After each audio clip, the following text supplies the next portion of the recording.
The first place my husband called another woman his wife was on a gravestone. He was alive. She was alive. And while I stood in a cemetery reading their names side by side, Glenn was 60 miles away making chili in the kitchen we had shared for 24 years. The marker was new enough that gray polishing dust still clung to its base. On the left it read Glenn Robert Foster, with his birth date and a blank dash after it. On the right was Marion Elise Voss, also waiting for a second date. Beneath Glenn's name were the words beloved husband. Beneath hers, beloved wife.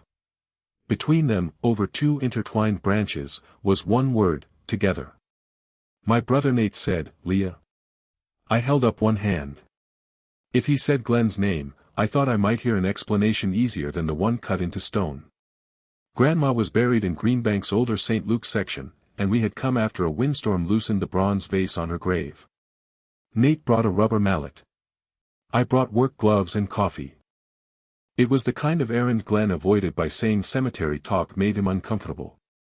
3 months earlier, when I suggested putting our own wishes in writing, he joked that he did not want to spend eternity under grass somebody had to mow. He wanted to be cremated and scattered in the Susquehanna near the boat launch where he taught me to skip stones. Now his exact middle name, exact birth date, and the tiny elevator cab he used as a joke on his business cards were 4 rows from Grandma. Could it be another man? Nate asked. With the same birthday and his little elevator? My voice sounded steady, which scared me more than crying would have. I took photographs of the marker and row number without touching anything. Then I asked Nate to finish Grandma's vase. That was my first decision, and it was not brave. I was postponing becoming the woman that Stone said I was. In his truck, I searched Marion's name. She owned a small garden design company in Lancaster County and served as vice chair of Greenbank's Heritage Garden Committee. In the 9th public committee photo, Glenn wore the blue cap I gave him on our 20th anniversary. The caption thanked Marion and Glenn, our Patient Saturday crew, for their 8th season. One photograph could be mislabeled. 8 seasons could mean a group, not an affair. The gravestone could be a design proof installed by mistake. I built those explanations because each let me remain Glenn's wife for another minute. Nate opened the driver's door. I'm taking you home. On the way, he asked if I wanted him inside. I said no, then yes, then no again because Glenn would see Nate's truck and prepare himself before I was ready. Nate did not argue. Text me a period when you get in, he said. Glenn's SUV sat in our driveway. Through the fogged kitchen window, I saw him lift the lid of the Dutch oven. For one irrational second, the ordinary movement felt like evidence in his favor. Guilty men did not chop onions in old college sweatshirts or remember cornbread because their wives hated eating chili alone. Then he kissed my cheek and asked, "Did you get your grandma settled back in?" "The vase is fixed." Glenn returned to the stove. His work inspecting elevators took him through hospitals, courthouses, and apartment buildings across central Pennsylvania. He noticed tiny failures before anyone else did, a door closing too fast, a skipped floor indicator, a cable noise nobody in the lobby heard. At home he could tell if I moved the coffee can half an inch. That evening he either missed my shaking hands or chose not to see them. At dinner, I asked, "You still want the river?" "What?" "When you die." "Cremation and the river." He smiled carefully. "Did the cemetery get to you?" "A little." "Then yes." "No stone." "Burn me, throw me in, and spend the money on something irresponsible." He reached for my hand. I pulled away for my water. A mistake could exist without his knowledge. That answer could not. He was maintaining 2 futures in the same calm voice. I almost confronted him, but I did not know whether Marion was a stranger, a victim, or somebody who knew exactly where I slept. So I made my first bad move instead. Greenbank was prettier than I expected. Glenn's spoon struck the bowl. Once. He looked toward the window. "Greenbank? I thought your grandmother was in the old St. Luke's section." "She is." Nate parked by the north garden. "That's out of the way." "You know it?" "There isn't much around there." He knew exactly where it was. I changed the subject, but I had warned him. All night I listened for a suitcase zipper, a garage door, a low phone call. He did none of those things. At 4, I went downstairs and wrote what I could confirm without opening a private device: the marker, the committee photograph, his reaction, and his direct lie about cremation.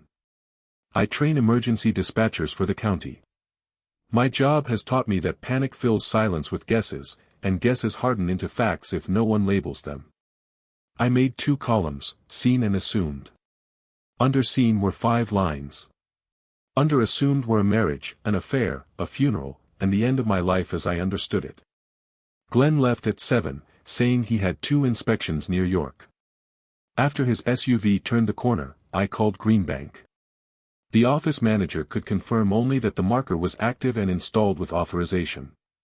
She could not identify owners, payments, or documents. If your name appears without permission, send a written request, she said. My name doesn't appear, I told her. That sentence hurt more than I expected. I checked accounts that were mine, our joint checking, household calendar, and tax folder. No cemetery charge appeared. Glenn and I funded shared expenses and retirement, then kept equal personal allowances. I had defended that arrangement as trust. Now I saw how neatly it could fund a secret that needed no mortgage. Marion's business page had a public contact form. My 7th draft said, "My name is Leah Foster." I found a companion grave marker at Greenbank bearing my husband's full name and birth date beside yours. Glenn Foster and I are currently married and live together. I am not contacting you to threaten or embarrass you. I need to know whether the marker was installed with your knowledge. I attached 1 photograph and my number. Marion called 11 minutes later. She did not say hello. Take that photo down. It isn't posted. Who gave you permission to photograph it? It is visible from the cemetery road. You said you're his wife. Yes. Glenn's divorce was final in 2019. There was no divorce. He showed me the filing. There was no filing. Her breath became quick and shallow. Then she said, "If Glenn put you up to this because he's scared, tell him I won't play. He doesn't know I contacted you. You expect me to believe he lives with you?" I expected to eat his chili tonight. I hated the detail as soon as I said it. It sounded like a weapon. Marion was quiet. "What color is the pot?" "Red. The enamel is chipped beside the left handle because he dropped it when his mother called about her biopsy. He said that pot was in storage." We switched to video. I showed her our dining room, wedding photograph, and that morning's mail addressed to both of us. I did not show bank statements or identification. Marion sat in the back of her shop with soil bags stacked behind her. She held up her left hand. A narrow silver band carried the same branch engraved on the stone. "He told me you kept the house after the divorce because refinancing would hurt you," she said. "He said he stayed there when work ran late. He stayed here every night he wasn't traveling." "No. Thursdays. Most Saturdays. Some Mondays. 8 years, Leah." My name and her voice made this real in a new way. Glenn had given it to her. "How long have you called him your husband?" 6 years. Not legally. We had a commitment service at the cemetery chapel. Glenn said he'd already let 1 courthouse define his life. There was no first divorce to make him feel that way. She pressed her fingers to her forehead. I wanted to ask where they slept and whether she had entered my house. Instead I asked the question the stone created. "Why did you buy a grave together?" Marion looked straight into the camera. "Because Glenn said it was the only future no one could take from us." Then she reached outside the frame. "If you're telling the truth, the marker is not the worst thing. There are 2 versions of what happens after he dies, and he wrote both of them." I still did not know which version Glenn would defend once neither woman agreed to protect it. Marion did not send anything that day. She needed time to decide whether I was telling the truth or whether Glenn had created a test because she had recently asked him to make their relationship public. I understood. He had built us into opposing stories before we heard each other's voices.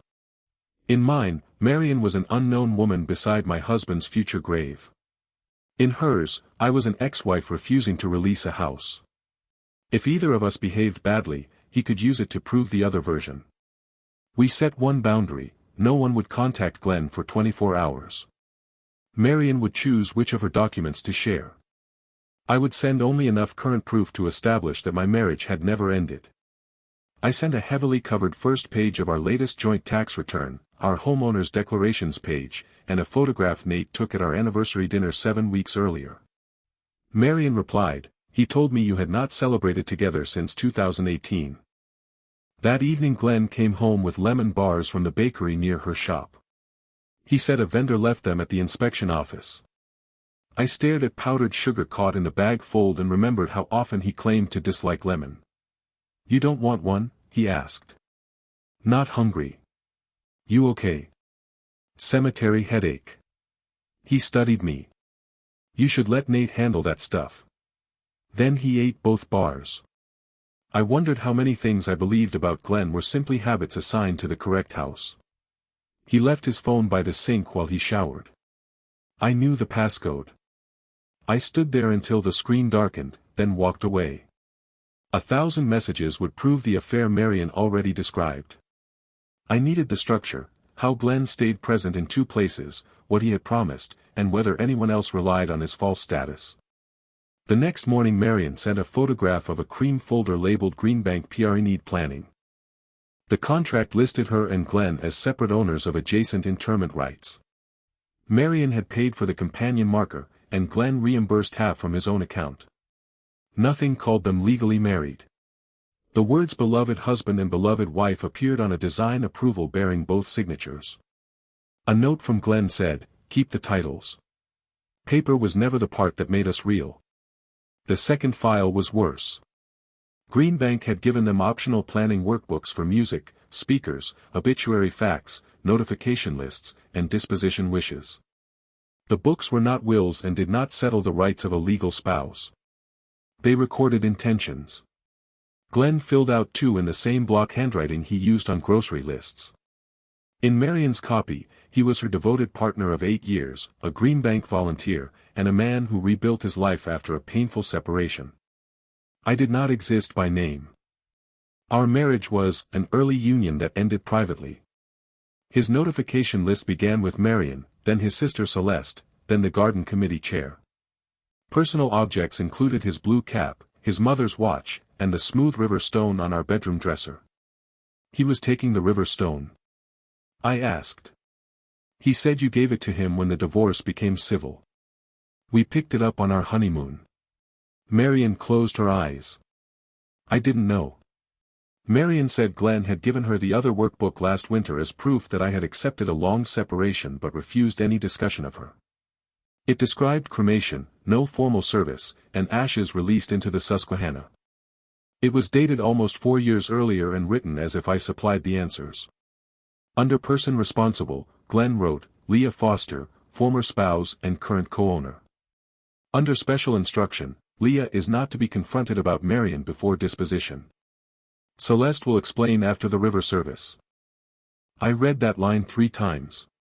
Glenn had designed a sequence in which I would fulfill the promise I thought belonged to our marriage, then learn that another woman expected his body beneath a stone calling her his wife. Both outcomes could not happen. He had simply moved the conflict to a time when he would not answer questions. Beside the burial plan, he added, if Leah goes first, proceed without delay. If I go first, Celeste will manage the transition. Did Celeste agree? I met her at our commitment service, Marion said. Glenn said she supported us but couldn't be public because you were unstable after the divorce. Celeste lived near Pittsburgh, mailed me birthday cards, and slept in our guest room the previous Thanksgiving. My anger reached for the phone. Then I asked what Celeste had actually done. She came late, hugged Glenn, stayed 20 minutes, and left before dinner. She never called me his wife. She said, I hope you both know what you're doing. That did not prove Celeste knew Glenn's story. I called while Marion remained on video with her microphone muted. I did not mention the affair. Tell me what you thought happened at Greenbank 6 years ago. Celeste went silent. Then she said, Glenn told me Marion was running a symbolic grief program. He asked me to bring Mom's watch for a display. Did you see a ceremony? They were under an arch. Somebody called it a commitment. I asked him. He said the volunteer team was staging ceremonies for a fundraiser. From a distance, the explanation was ridiculous. In a flower-filled room, with her brother saying it calmly, Celeste chose embarrassment over accusation and left. Glenn later told Marion that Celeste's departure was about me. He told Celeste never to mention the odd fundraiser because I would mistake it for an affair. Leah, what did I see? Celeste asked. Something he counted on you not wanting to name. I told her the bounded truth. She cried once, then said, he used me as a witness. She wanted to call him. I asked her not to. I needed one day in which Glenn did not reorganize facts around our reactions. Afterward Marion said, I called her a coward for 6 years. She was afraid of being wrong. So was I. That was when we stopped treating each other as possible accomplices. We did not become friends. We became two people trying not to hand Glenn another useful misunderstanding. I met Nate at a diner and told him about Marion, the books, and Celeste. He asked, are you safe going home? Glenn had never struck or threatened me. He had also created a plan that depended on my obedience after his death. I don't know what happens when both versions stop cooperating. Nate gave me his spare key. Then sleep at my place. I did not. That was my second bad decision. I wanted to see whether Glenn would leave for his normal Thursday, as if one predictable lie could make the rest containable. At home he packed an overnight bag and said a Lancaster hospital inspection had moved to Friday morning. The lie came without strain.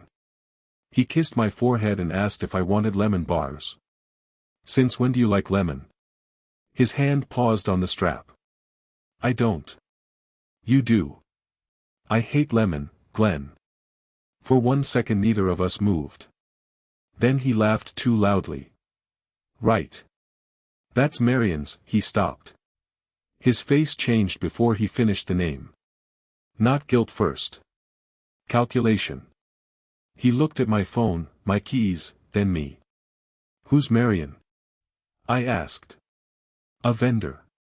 Garden maintenance at a property. And she likes lemon bars. A whole crew does. He lifted the bag. You're tired. We can talk tomorrow. I stepped between him and the door, then regretted it. Not because he touched me, he did not. I had turned the scene into a test of whether he would move me, when the truth was already enough. I stepped aside. Go. But don't tell yourself I made you. Glenn waited for more. When I gave him nothing, he left. I called Nate and drove to his house. Glenn did not go to a hospital. Marion had agreed not to receive him, and at 7 she texted that he was sitting across from her locked shop. She did not approach. He called me, then her. We let both calls ring. Then he sent different messages. Mine said, I know this looks confusing. Let me explain before a stranger damages our marriage. Hers said, Leah found the marker. She is having an episode. Do not engage until I get there. Marion forwarded hers. Seeing the two messages together ended the question of whether he might finally tell one complete truth. I replied, I will speak with you tomorrow at Nate's house. Celeste will be present. Do not come tonight. Marion sent, do not come to my home or shop. I will contact you if I want a conversation. Glenn answered me first, you are letting people turn a private mistake into a public disaster. I thought of 2 carved names, 8 seasons of photographs, 6 years of silver rings, and a plan for my obedience after he was dead. The affair was no longer the discovery changing my strategy. That was when I understood what the workbooks were built to do. Glenn had not delayed a choice. He had arranged for death to force everyone else to make it for him. The next morning Glenn arrived at Nate's house wearing the charcoal sweater I gave him for Christmas. He carried the river stone from our bedroom and set it on the dining table as if the right object could make him recognizable. Nate stayed in the kitchen. Celeste sat beside me, not between us. She was there as my support and as someone written into Glenn's plan, not as a judge. Marion declined a group confrontation. I spent 8 years being introduced as part of a couple, she told me. I will not perform the triangle he created. She sent Glenn 5 written questions and copied me. He had not answered. Glenn looked at Celeste first. You don't understand what Leah thinks she found. I found out you used me to bless something I didn't understand. I never said you blessed it. You told Marion I did. That was private language. I almost laughed. It came out as a cough. Glenn turned to me. The marker was Marion's idea. Her parents are there. She panics about being alone. Your signature is on the design. I was reassuring her. For 14 months. It's a piece of stone, he said. Marion needed something to hold on to. I signed it. I didn't think it would happen tomorrow. He had stopped calling Marion a vendor without noticing he had done it. I asked how long the affair had been physical. It wasn't like that at first. I waited. Almost 9 years. Current? Yes. Did she enter our house? No. Have a key? No. Joint money? Not directly. Did you tell her we were divorced? Functionally separated. Celeste made a sound of disbelief. Glenn raised his hands. We have been roommates for years. We went to Vermont in May, I said. We slept together the night before you ordered my birthday cake. He looked down. Physical routines don't answer what a marriage is. The sentence hit with such force that I stood. My coffee mug rolled off the table and broke. Brown coffee spread across Nate's pale rug. I wanted to be composed, instead I heard myself say, then stop using my routines as evidence when they help you. Nate came with a towel.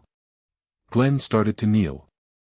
I told him not to touch it, too loudly, and went to the bathroom until the urge to break something else passed. When I returned, the broken mug had changed the room.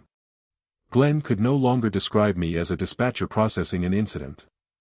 I was his wife, furious and humiliated, and he had to answer inside that reality. Why did you make the burial plan? Glenn rubbed his thumb over the stone. Marion needed permanence. And I didn't. You had it. I had a version you planned to contradict after your death. I was going to fix the paperwork. Which outcome was real? He looked at Celeste. I wanted the river for you. My last job was to scatter you, and then Marion was supposed to bury what? The stone could have been ceremonial. It has your birth date. His composure slipped. What did you want me to do? Blow up 24 years because I met someone who understood a part of me you never wanted? I wanted you to tell me there was a decision. There wasn't one. The room went quiet. I asked him to explain. After his mother died, he began volunteering at Greenbank because restoring neglected mechanical gates made him useful. He met Marion through the garden committee. With her, he became a man who spent Saturdays outdoors, attended chapel concerts, and spoke about death. With me, he said, he could come home without explaining himself, knew which cabinet stuck, and knew how Nate took coffee. He called one life chosen and the other built. He claimed he could not destroy either without destroying the person he was inside it. So you assigned the destruction to us, Celeste said. Glenn ignored her. He expected the arrangement to change naturally. Maybe Marion would tire of waiting. Maybe I would want a smaller life after retirement. Maybe one of us would die. He said that last possibility like a weather delay. The grave gave Marion a promise far enough away that he did not need to act. The river kept me from asking questions. If I died first, he would move into Marion's public life. If he died first, he assumed Celeste would manage the collision. There would be your body and 2 women with incompatible instructions, I said. The legal pieces weren't finished. Because finished pieces force choices. Glenn closed his hand around the stone. I was preventing unnecessary pain. Celeste said, you wrote me into a plan you never showed me. I knew you'd take care of things. You knew I clean up after you. That is not consent. Glenn softened his voice. Leah, I love you. For years those words had ended arguments because I treated love as the largest fact in the room. That morning they were one fact among many.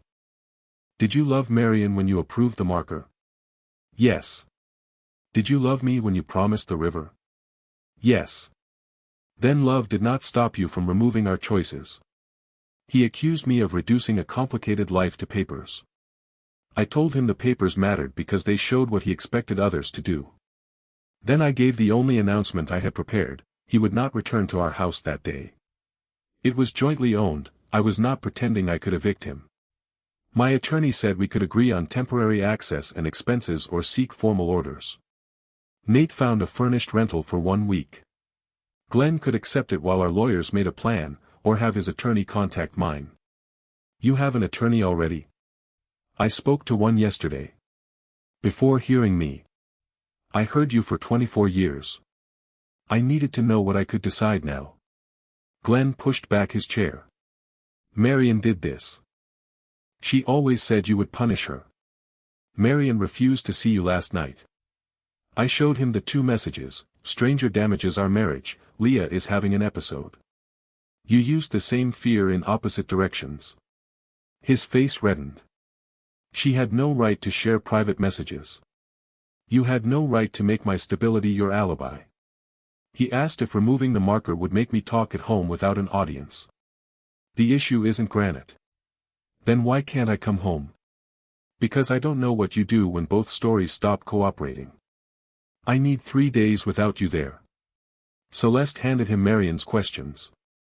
He read the first: did you ever intend to live with me full-time while both of us were alive? He put the page down. She knows the answer is yes. Then write yes and give the date, Celeste said. Glenn did not pick up the pen. That afternoon he collected clothes, work files, and medication while Nate waited on the porch. Glenn opened the takeout drawer and asked if I remembered the Thai place that delivered after midnight to our first apartment. He was reaching for a true memory because true memories had always softened a current lie. It happened, I said. I am not erasing it. Then don't erase us. Leaving is not erasing. It is refusing the version where only you get the whole map. He packed the red Dutch oven. I nearly stopped him, then remembered it belonged to his mother. The chipped handle did not prove which home deserved it. He left the river stone on the dresser. 3 days later, Marion answered her 5 questions in an email to both of us.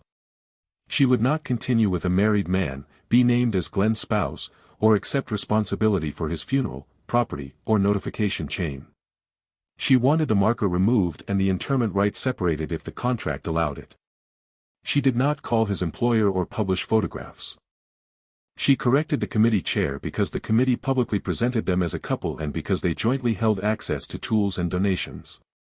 The chair asked Glenn to return a storage key while roles were reviewed. Glenn accused Marion of destroying the only place he felt fully known. She replied, "You were known there through facts you selected. That is not the same as being fully known." I read it once and closed the email. I did not need to borrow her language to justify my choice. Glenn and I signed a temporary agreement covering the house, expenses, belongings, and contact. A medical test was humiliating but necessary. The results were clear. When Glenn asked for counseling, I agreed to 1 meeting so 24 years could end in a room without Nate, Celeste, or Marion listening. He offered full phone access, location sharing, and removal of the marker. The counselor asked what those would restore. Glenn said trust. I said surveillance. When she asked whether he could accept Marion's relationship ending and build one transparent marriage with me, he cried. Then he said, "I don't know who I am if I lose both." I asked what both meant. He wiped his face and said, "The 2 places. The 2 versions of me." For once, he had named the arrangement himself. I felt sympathy, and that frightened me because sympathy had often become permission. I let it remain sympathy. "You already lost the arrangement," I said. "Now find out who you are without asking either of us to hold half." I filed for divorce the following week. Once I filed, Glenn's explanations mattered less than the choices directly in front of me. The divorce took 11 months, long enough for the first shock to become administration and short enough that every official envelope still tightened my throat. A financial review found no second house, hidden company, or crushing debt. The affair had cost money, but not the cinematic fortune I briefly imagined: added travel, meals, committee donations, the marker, and half the cemetery rights. Over almost 9 years, the documented total was just under $31,000, much of it from Glenn's personal allowance and some from reimbursements first deposited into our joint account. The number mattered for settlement. It did not explain the betrayal. We sold the house because neither of us could afford a fair buyout without draining retirement. Glenn kept his pension and work vehicle. I kept mine, plus the dining table Nate and I refinished after our father died. No judge handed me a reward, and no lawyer treated Marion as a co-defendant. Glenn remained an elevator inspector. He moved into an apartment near Harrisburg and resigned from Greenbank's committee after its review found poor personal judgment but no missing donations. Celeste spoke to him only by text for months, then chose a limited relationship that did not include carrying messages between us. Nate never forgave him, but stopped offering to say so after I asked. Marion and I exchanged fewer messages as the paperwork settled. That was healthy. Cooperation in a crisis can feel like intimacy, and neither of us needed a new relationship built entirely around Glenn. Greenbank required both owners to approve changes to the marker. Marion approved immediately. Glenn delayed 6 weeks, saying removal would erase a sincere commitment. The office manager answered that the cemetery could not decide the meaning of a relationship, it could only follow the signed modification process. Glenn eventually approved lifting the marker while the interment rites were separated. Marion kept her space near her parents. Glenn transferred his right back to Greenbank at a loss. The fabricator said the stone could be recut. Marion did not want it. Glenn stored it for a while, then stopped paying the fee. I learned that from a final invoice during discovery, not because I asked. There came a point when knowing more no longer changed consent, health, money, property, or my decision. I had believed complete information would make the story sit still. It never did. Glenn's explanation changed with what he feared losing that day. First Marion had pressured him. Then I had become unavailable. Then his mother's death had split him into 2 people. Some claims contained pieces of truth. None turned 9 years of choices into weather. For several weeks, I still checked Greenbank's public page after dinner. I told myself I was watching for a correction, but I was really checking whether Glenn had found a way back into the photographs. One night I saw a volunteer in his usual blue cap and enlarged the image before realizing it was someone else. I closed the page, removed the bookmark, and called Nate to ask about his daughter's classes. It was a small, unimpressive choice. It was also the first evening I stopped using Glenn's second life as the place where I measured my recovery. 8 weeks after I filed, Greenbank scheduled the marker's removal. Marion asked whether I wanted to be present when the marker was removed. My first answer was no. Greenbank was her place, and the stone had never belonged to me. An hour later, I changed my mind. I did not want to supervise. I wanted the first image I carried of that ground to stop being the permanent one. Nate drove but stayed near Grandma's row.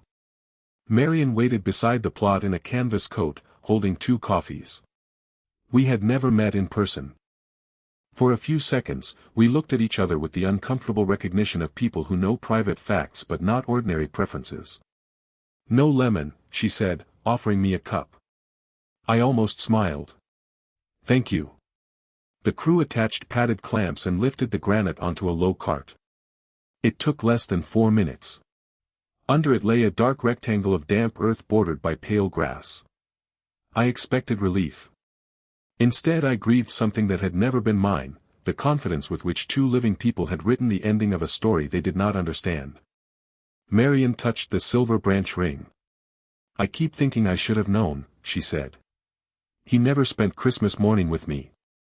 He never had a closet. He took calls outside. I keep thinking I should have known because he loved lemon bars." She looked unsure whether I was joking. He hated them at your house. Apparently. We laughed once, then Marion cried. I did not hug her. I stood close enough that she did not need to hide it. He told me you were afraid of cemeteries, she said. I wasn't. I was afraid to talk about what we wanted because he made it sound morbid. He talked about it constantly with me. Marion slid the silver branch ring from her finger. I don't know which part of it was mine, she said. Some of it was, I told her. That doesn't make the lie smaller. She closed the ring in her palm. Glenn had given each of us enough truth to make the missing pieces look harmless. What will you do with your space? I asked. Nothing yet. My parents are here. That part is still true. Before we left, she handed me the river stone. Glenn had mailed it to her with a note saying she was the only person who understood where he should rest. She had stopped reading there. This is yours, she said.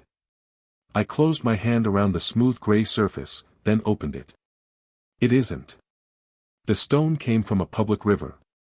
The honeymoon memory belonged to me, but the object did not have to prove it for the rest of my life. I set it on the edge of the empty plot. The crew will move it, Marion said. That's okay. He'll say we discarded him. He says a lot of things when an object won't carry the meaning he assigned it.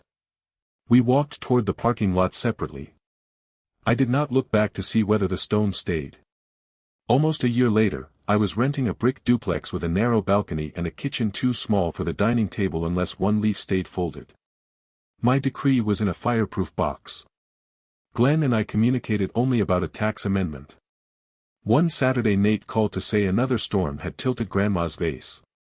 Before you accuse me, he said, I installed it exactly the way the cemetery guy showed me. That sounds like an admission. Bring your yellow gloves. We drove to Greenbank in his truck, the same route as the morning I found the marker. I noticed the hardware store we had supposedly been looking for and laughed so suddenly that Nate glanced over. What? Nothing. A bad lie finally got old. Grandma's row looked unchanged from a distance. The companion plot was grass now. No names, no damp rectangle. The serviceberry trees Marion's committee planted were turning red at the edges. I did not walk over.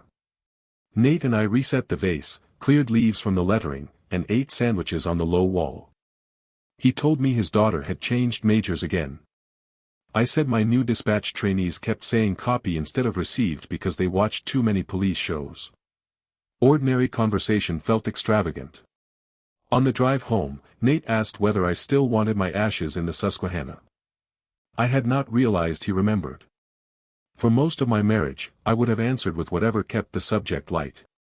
That day I said, I don't know. Nate nodded. You don't have to. I know. We stopped at the boat launch anyway. The river was high and brown from rain, moving branches and foam past the concrete ramp. A man was teaching a little girl to skip stones. She threw too hard, each vanished with one splash.